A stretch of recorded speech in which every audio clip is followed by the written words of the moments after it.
디도서 2장 9절에서 마지막 15절까지 말씀 한 절씩 교도가 들어가겠습니다. 종들은 자기 상존들에게 범사에 순종하여 기쁘게 하고 거슬러 말하지 말며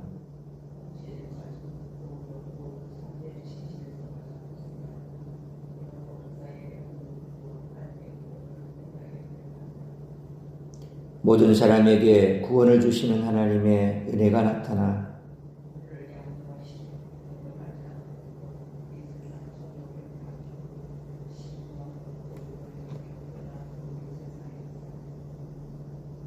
복스러운 소망과 우리의 크신 하나님 구주 예수 그리스도의 영광이 나타나심을 기다리게 하셨으니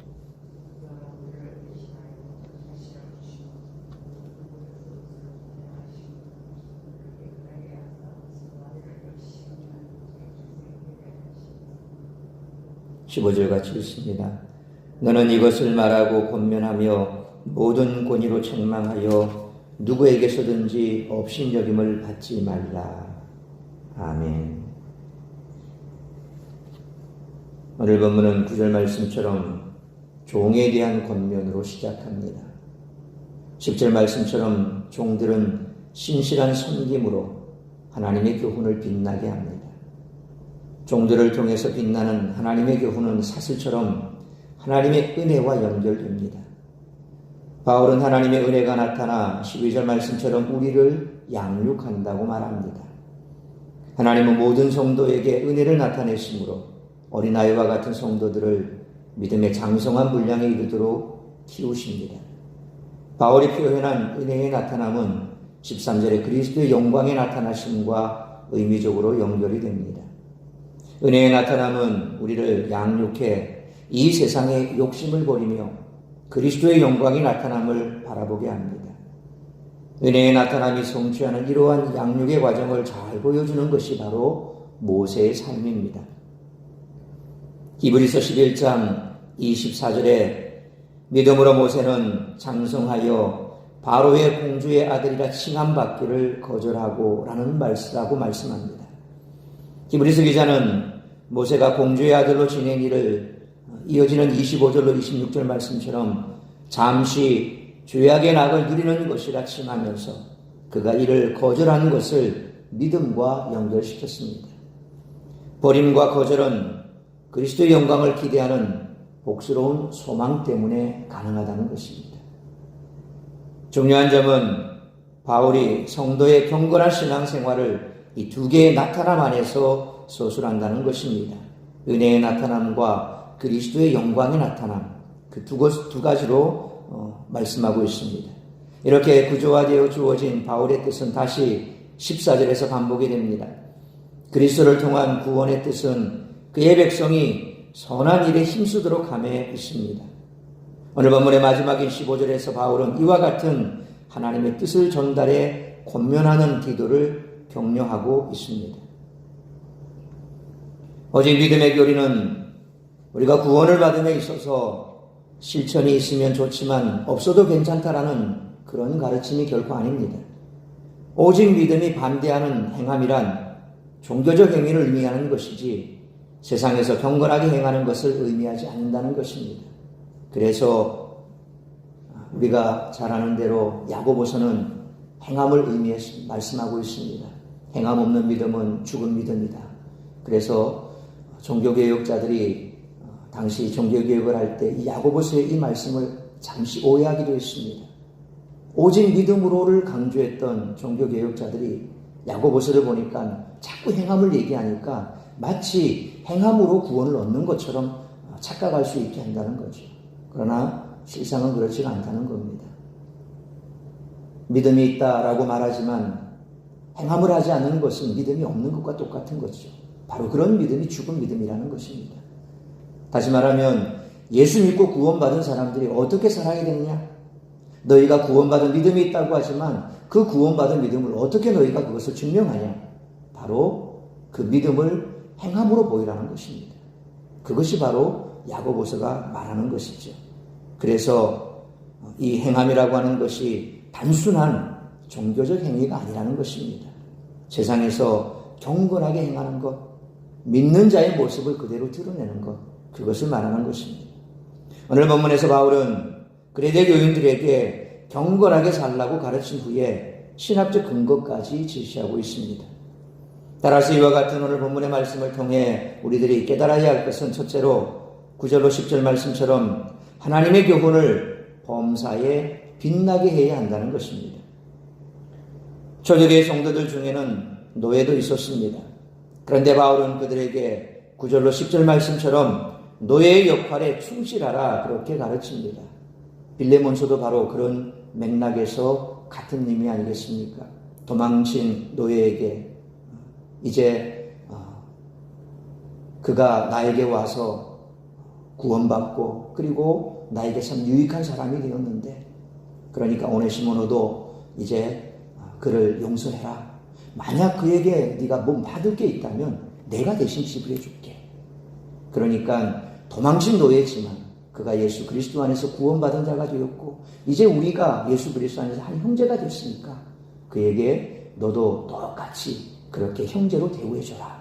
이렇게 얘기하는 바울의 모습, 당시로서는 거의 상상할 수 없는 그런 내용이었죠. 여러분 한번 생각해 보십시오. 조선시대 때 그런 내용이 가능했을까요? 그래서 처음 우리 조선시대 때 먼저 들어왔던 것이 천주교입니다. 그 천주교가 들어왔을 때 종이든 상전이든 다 똑같다 얘기하니까 난리가 나지 않습니까? 이건 받을 수 없다. 그래서 서울에 가면 절두산이라고 있습니다. 거기에 천주교 신자들 다 목을 쳐서 걸었거든요. 그래서 끊을 절 머리도 절두 머리를 끊었다. 그래서 절두산이라고 있습니다. 그러니까 이건 말도 안 되는 얘기다. 당시로서는 받아들일 수 없었던 거죠. 바울 시대도 마찬가지입니다. 엄연히 주인이 있고 노예가 있습니다. 그런데 그 노예들에게 바울이 그와 같은 얘기를 할 수 있었던 것은 그들도 똑같이 그리스도인으로 받아줬기 때문에, 그래서 그럼에도 불구하고 당시 사회 실상은 너희가 섬길 상전이 있다. 그러니까 그 상전들에게 충실해라 라고 얘기할 수 있었고, 결국 교회 안에서는 높고 낮음이 없음을 바울은 강조하고 있고, 그럼에도 불구하고 너희가 서 있는 그 자리가 있다. 그 자리는 바로 너희가 아직도 섬겨야 할 주인이 있다라고 하는 사실을 얘기를 합니다. 특별히 10절 3절에 보니까 훔치지 말라 그렇게 명령합니다. 여기서 훔치다라고 번역된 헬라어 노스피조마이라고 하는 단어는 사도행전 5장 2절로 3절에서 아나니아와 삽비라가 자신의 땅값 얼마를 숨겼다라고 하는 본문이 나오죠. 거기에 사용됐던 단어가 바로 노스피조마이라고 하는 단어입니다. 이 단어는 적극적인 도둑질을 뜻하기보다는 자신의 고난 속에서 불이한 이권과 이득을 취하는 것을 의미하죠.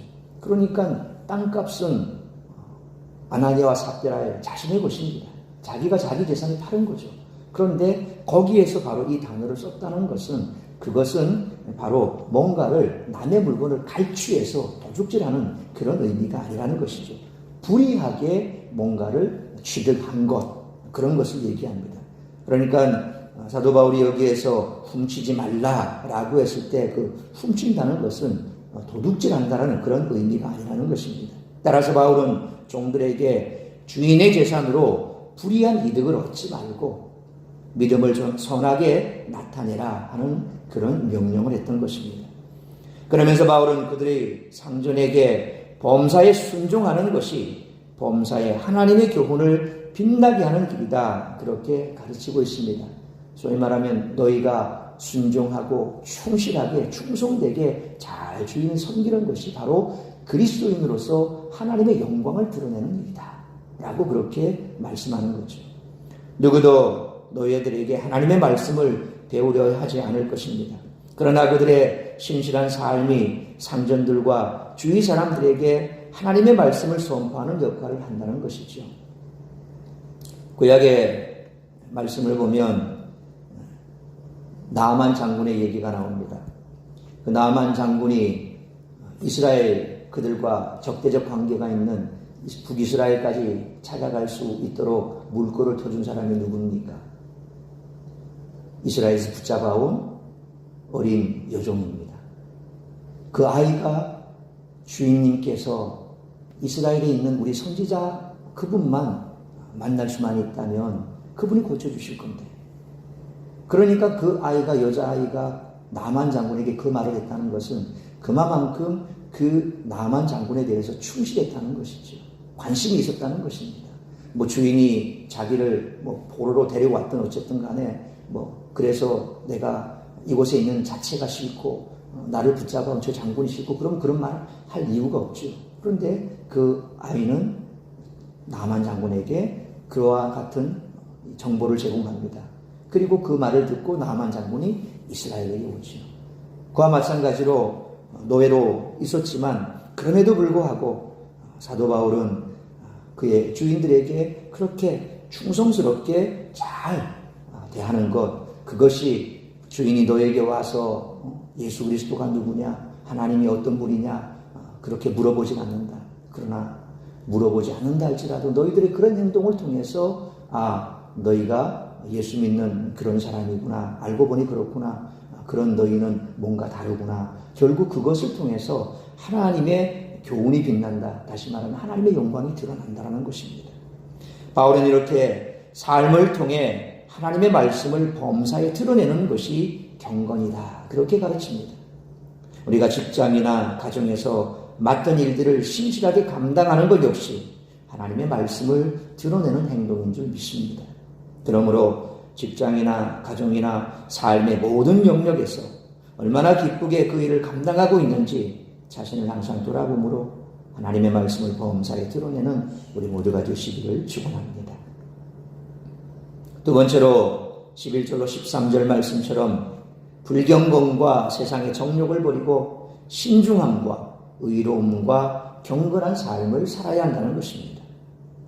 11절 말씀처럼 하나님은 유대인과 이방인, 자유인과 노예, 남녀노소의 구분 없이 모두를 구원하십니다. 종들이 선하게 나타내 보여야 하는 모든 신실함과 구원자 하나님이 나타내시는 은혜는 닮은 꼴입니다. 하나님은 죄인인 우리를 위해 독생자 예수 그리스도를 보내셔서 종의 모습으로 성도들을 섬기게 하셨습니다.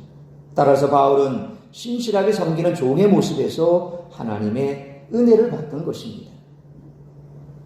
이런 하나님께서 12절 말씀처럼 우리를 양육하시는데 과거에 속한 경건하지 않은 것과 세상 정욕을 다 버리게 하신다는 것입니다. 이 버림 속에는 부인과 거절이 함께하죠. 그래서 너희가 나를 따르려거든 자신을 부인하고 내 십자가를 지고 나를 쫓아라. 예수님께서도 말씀하셨지 않습니까? 거기에서 자기를 부인한다는 게 뭡니까? 과거의 그 모든 것들을 다 버리라는 것이 않습니까?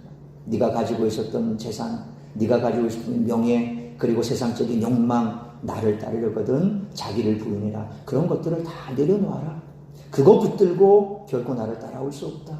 그러면서 네가 져야 할 십자가가 있으니 그 십자가를 지고 나를 쫓아라. 예수님께서도 말씀하지 않았습니까? 그러니까 바로 이 말씀이 하나님께서 종들에게 하나님의 말씀을 들어가면 너희가 과거에 속한 그 경건하지 않았던 것과 세상의 정욕을 다 버리게 하신다. 하나님의 은혜가 임하면 그렇게 된다. 라고 말씀하셨을 때 바로 여기에는 부인과 거절이라고 하는 그런 모든 내용들이 포함됩니다. 불경건과 세상의 정욕을 버린 삶은 성도를 새로운 삶으로 인도한다는 것입니다. 그래서 우리가 은혜 받아야 하는 이유가 그것입니다. 구원받은 자가 구원의 은총, 그래서 내가 이제 천국 간다, 그거 하나만 붙들고 산다면 결국 그의 삶은 변화되는 것이 없습니다. 급기야 그의 삶 자체가 다시 옛날로 돌아갈 수가 있고 구원의 은혜까지 다 까먹어버릴 수가 있습니다. 그래서 다윗 자신도 바세바와 범심하고 그리고 순간 쾌락 속에 빠져 있을 때 그때 하나님께서 나단 선지자를 보내서 책망을 하셨을 때 그 책망을 듣고 다윗은 울부짖지 않습니까? 그러면서 그가 시편 51편에서 그렇게 노래하는 게 뭡니까? 구원의 그 감격이 나에게서 떠나지, 주의 성령이 나에게서 떠나가고 구원의 감격이 사라지지 않도록 나를 붙들어 달라고 그렇게 눈물을 흘리며 기도하지 않습니까? 은혜가 떠나버리면 그와 같이 옛날로 돌아가 버린다는 겁니다. 결국 하나님의 은혜가 임한 그런 삶 속에서는 이와 같이 새로운 삶으로 나아갈 수 있는 길이 열려집니다. 바울은 이 삶이 신중함과 의로움과 경건함으로 이 세상 곧 현재를 살게 한다. 그렇게 말씀합니다. 그리고 13절 말씀처럼 미래의 복스러운 소망과 예수 그리스도의 나타나심을 기다리게 한다라고 말씀합니다. 그러니까 예수 그리스도의 나타나심은 주님의 재림을 의미하는데 예수님의 재림과 함께 하나님의 영광도 함께 나타날 것이라는 그런 말씀이죠. 결국 하나님의 은혜가 임하고 또 그가 하나님의 은혜 가운데서 과거에 속한 모든 경건하지 않은 세상의 정욕들을 다 버리게 되면 그가 경건한 삶을 이 땅 가운데서 살아가게 될 것이고 그런 삶을 사는 사람들은 이 땅이 전부가 아니라 예수 그리스도의 재림하심 그리고 그때 나타날 하나님의 영광을 소망하게 된다는 것입니다. 우리가 이 땅에 눈을 두고 살면 저 하늘나라의 뜻은 없습니다. 이 땅에 눈을 떼지 않는 이상 땅만 바라보면 하늘을 볼 수가 없습니다. 고개를 들어 하늘을 봐야 하늘의 소망이 보이지요. 결국 이 땅의 것을 우리는 내려놓을 수 있어야 됩니다. 디도서 1장 1절로 4절 첫 부분에서도 나타나듯이 바울은 신앙인의 과거와 현재와 미래를 나열하며 과거에 뿌리박고 미래를 바라보는 현재의 경건을 실천하라 그렇게 가르칩니다. 바울은 여기서 다시 경건함을 얘기하며 12절과 또한 2장 2절, 5절, 6절에서 사용된 신중함, 소프로노스라고 하는 이 신중함이라는 단어를 사용하고 있습니다. 결론적으로 바울은 우리가 세상의 정욕이나 유혹의 충동에서 자기를 제어하면서 살도록 부름받았다는 것을 말씀하고 있습니다. 그러므로 예수 그리스도의 십자가 은혜로 구원함을 받은 성도로서 과거에 속한 불경건과 세상의 정욕을 버리고 신중함과 의로움과 경건한 삶을 살아가는 우리 모두가 되시기를 축원합니다. 세 번째로 14절로 15절 말씀처럼 하나님의 구원은 선한 일로 드러난다는 것입니다. 바울은 십자가와 미래에 대해서 다시 얘기하면서 디도에게 맡은 바 사명을 두려움 없이 감당하라고 가르칩니다. 14절 말씀처럼 예수님이 십자가를 지셔서 대속제물이 되신 이유는 모든 불법에서 우리를 속량하심에서 그치지 않고 우리를 깨끗하게 하사 선한 일을 열심히 하는 자기 백성으로 삼기 위해서였다라고 가르칩니다. 그렇게 바울은 디도에게 15절 말씀처럼 누구에서든지 업신여김을 받지 말라 그렇게 말씀합니다. 너 역시도 그와 같은 삶을 살고 본을 보여서 그들에게 업신여김을 받지 말라는 것이죠. 그레데 교회의 지도자로서 디도가 해야 할 가장 중요한 일은 교인들이 선한 삶을 살도록 지도하는 것입니다. 디도는 그렇게 살지 못하는 사람을 권면하고 만약 권면에도 불구하고 변화가 없으면 책망하는 사역을 하라고 가르쳤습니다. 하나님이 자기 백성을 구원하셨다는 사실은 그들이 일상에서 실천하는 선한 일을 통해서 드러나야 한다는 것입니다. 선한 일이 무엇일까요? 세상 사람들이 그저 남들 눈에 보이는 것처럼 누구 어려운 사람 하나 도와주고 생색내고 그래서 마치 자기가 아주 착한 사람인 것처럼 그렇게 행세하는 그런 것만 얘기하는 것이 아닙니다. 적극적으로 선한이라고 하는 것은 하나님이 기뻐하는 일을 하는 것입니다. 세상에서는 절대서는 하나님밖에 없습니다. 결국 선한 일은 하나님이 기뻐하시는 일입니다. 그것은 우리 믿는 자들이 해야 될 일입니다. 믿지 않는 자들이 아무리 착한 일을 많이 해도 그건 하나님의 기쁨과 하나님의 영광과 상관이 없는 겁니다. 결국 그것은 자기의 영광을 위한 일이죠. 자기 이름을 드러내지 않는다 할지라도 결국 그것은 자기에게 유익한 일입니다. 그러나 예수 믿는 사람들이 그와 같은 일들을 선한 일들을 적극적으로 한다면 그건 하나님의 영광이 드러나는 일입니다. 물론 믿는 사람들 가운데서도 그것을 이용하는 사람도 없지 않아 있습니다. 그러나 온전한 그리스도인이라고 한다면 예수 그리스도 안에서 하나님의 은혜가 충만한 성령 충만한 사람이라고 한다면 모든 것을 하나님의 영광으로 돌리게 되어 있습니다. 하나님은 그것을 기뻐하신다는 거죠. 그래서 세상 가운데서 선한 일을 실천하는 그것이 바로 경건한 삶이에요. 그런 사람들이 온전한 믿음의 사람이라고 말씀하고 있습니다. 그러므로 우리가 세상에서 선한 일을 잘 감당함으로 예수님의 십자가 사역이 더 크게 영광 나타낼 수 있도록 선한 삶을 살아가는 우리 모두가 되시기를 축원합니다.